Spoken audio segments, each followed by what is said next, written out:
Tom Swarbrick on LBC. 10 to 6 Friday evening, Tom Swarbrick here on LBC means, as you know, one thing. In a few moments, you'll hear from a man convicted of terrorism who is standing for election in Birmingham, and we'll speak to the Navy SEAL who killed Osama bin Laden. But with more on the current US adventures in the Middle East, it's Simon Mark's American Week. Tom, we are 2 weeks into the war of choice on Iran being waged by President Donald Trump and Prime Minister Benjamin Netanyahu. And 2 weeks on, there is still no plan for how it ends, when it ends, and no agreed narrative on what even prompted it in the first place. This morning, in the face of overwhelming evidence that things are not proving to be the cakewalk that the American leader envisaged, we were treated to the usual litany of braggadocio from his performing SEAL at the Pentagon. They can barely communicate, let alone coordinate. They're confused, and we know it. Our response? We will keep pressing. We will keep pushing, keep advancing.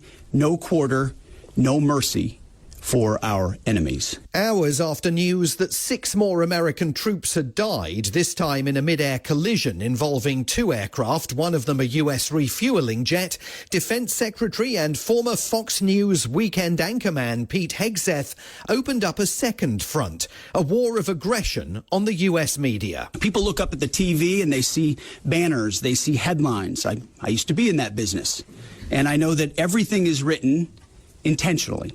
For example, a banner or a headline, Mideast war intensifies, splashing on the screen the last couple of days, alongside visuals of civilian or energy targets that Iran has hit, because that's what they do.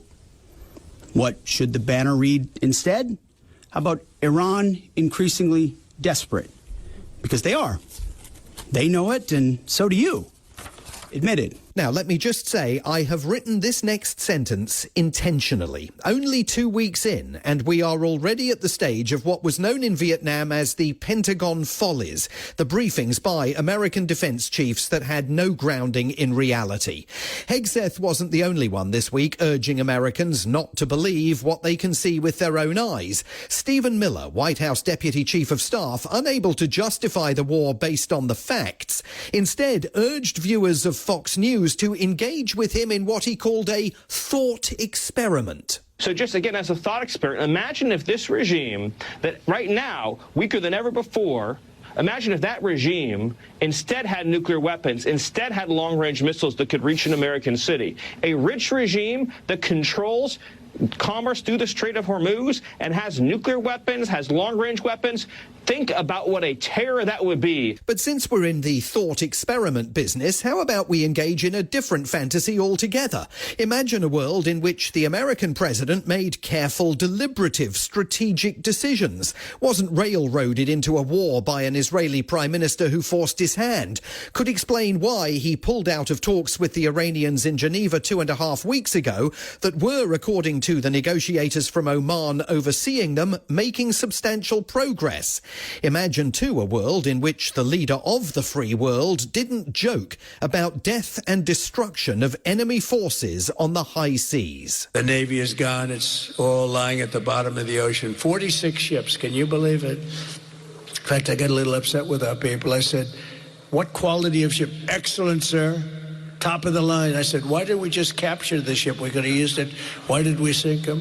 They said, it's more fun to sink them. I said, that's an absolute thigh slapper. If you like that one, you're going to love this. The moment when the president's special envoy, Steve Witkoff, the real estate mogul who, along with Trump's son-in-law, Jared Kushner, was representing the US at the Geneva talks with Iran, faced this bouncer on CNBC. And in this clip, the silence speaks volumes. So how do you see this ending, this war?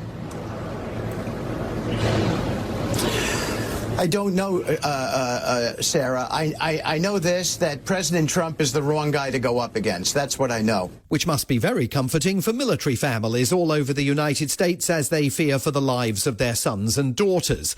The week has proved so problematic for US strategists and for everyone back at home facing soaring prices of petrol and diesel that you can tell how things are going by the temperament of Republican Senator Lindsey Graham of South Carolina. The war war hawk, who is a very influential foreign policy voice in Donald Trump's ear, is furious with the president's critics in Europe and the Middle East, the very people who warned the White House about the perils of going to war. To our friends in Spain, man, you have lost your way. I don't want to do business with you anymore. I want our air bases out of Spain into a country that will let us use them. What I want you to do in the Mideast, our friends in Saudi Arabia and other places, step forward and say, this is my fight too. I join America. I'm publicly involved in bringing this regime down. If you don't, you're making a great mistake, and you're going to cut off the ability to have a better relationship with the United States. That was on Fox News on Tuesday night, the senator with a straight face threatening the Saudis with the fiction that their alliance with the United States is now on the line. The Saudis, the Qataris, along with governments across Europe and Asia, spent the week quietly urging the president to de-escalate and find a way out of the dangerous dead end that he and the Israeli leader have created. Again, let's conduct a fast welfare check on Senator Graham. To all the anti-Seminites, to all the isolationists, I don't believe... Forget it. I'm not with you. I'm with Israel. I will be with Israel to our dying day. They're the best ally we could hope for. So we have a commander-in-chief in President Trump, who I think is Ronald Reagan plus. Ronald Reagan plus. The totemic former president whose policies would not find house room in today's Trump-dominated Republican Party. It's been difficult this week even to track the various stories the administration has told about the reasons for the war. But the biggest whopper by far came during a Trump press conference at Mar-a-Lago on Monday. Iran's a very powerful country. They were going to take over the Middle East. If we did not hit them, they were going to take over the Middle East. Now look, there is no denying the evil that lurks at the heart of the Iranian regime, a government that has killed over many years thousands upon thousands of protesters at home, that has funded acts of terrorism internationally, that hangs people simply because they're gay. But there is no indication whatsoever that they were poised to take over the Middle East. And while the president spins that nonsense, completely absent from his rhetoric now is any suggestion that his military action is designed to liberate the Iranian people and let them rise up and take power into their own hands. In fact, at Monday's press conference, there was this. You promised the Iranian people you would help them, but it sounds like you're willing to end this fight after your military objectives have wrapped up. Isn't that a betrayal of the people? Will I help them? I'd like to, if they can behave. But they've been very menacing. You know, they're great people. They have an amazing population. It's amazing, smart, brilliant, energetic. They have a great... I'd love to help them, but they have to be in a system that allows them to be helped. And right now they're in a system that only allows failure. The sound of betrayal in less than 30 seconds. The balance sheet at the end of 2 weeks. There's a new Supreme Leader who is the son of the old Supreme Leader and considered much more radical than his dad, not least because he's just watched both his parents and his wife vaporized by the Americans and the Israelis. The Strait of Hormuz is in peril, with the US conceding yesterday that maybe an international coalition is now needed to try and keep it open. The oil markets had their roughest week in history. The Americans say they are running out of targets to hit in Iran, but they also say that each passing day will lead to more intense bombardment than its predecessor. And the president says the war will end soon, except nobody can tell you what that means. And then there are the Russians. We have confirmed reports from U.S. officials that Russia is providing intelligence to Iran to help it target U.S. assets in the region. Whether or not this happened, frankly, it does not really matter, because President Trump and the United States military are absolutely decimating the rogue Iranian terrorist regime. White House Press Secretary Caroline Leavitt telling Fox News it does not matter that the Russians are helping the Iranians with targeting information that could lead to the deaths of American servicemen and women. How captured by the Russians do you have to be in order to reach that kind of conclusion?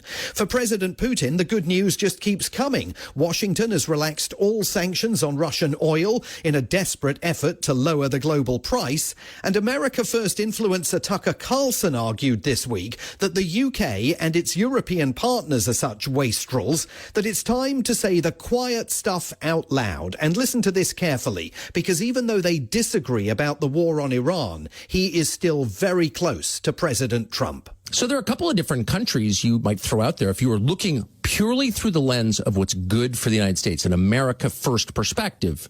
The most obvious, of course, would be Russia. Russia! Why? Because it's the biggest country in the world. It's the biggest landmass in the world, and it has enormous mineral deposits, energy deposits. It's got a lot of oil and gas and gold, and it also has a formidable military. Like if you needed an ally to help you in a conflict, a place to put air bases, for example, Russia would be like the best. Number 10, Europe, President Volodymyr Zelensky. Are you listening? I was thinking this week of ending with the soundtrack from the latest shameful White House propaganda reel that blends footage of Iranian targets being blown up with images from various video games. But instead, let's end with a rare moment of honesty from the president himself. A man whose personal wealth, we learnt this week, has grown by $1.4 billion since his return to power, and who said earlier today that the conflict will end when he feels it in his bones. America's Commander-in-Chief, Tom, with the future of the world and its economy in his hands. You know, they've said this about a lot of things. No other president could do some of this I'm doing. No other president. From Washington, D.C., Simon Marks, American Week.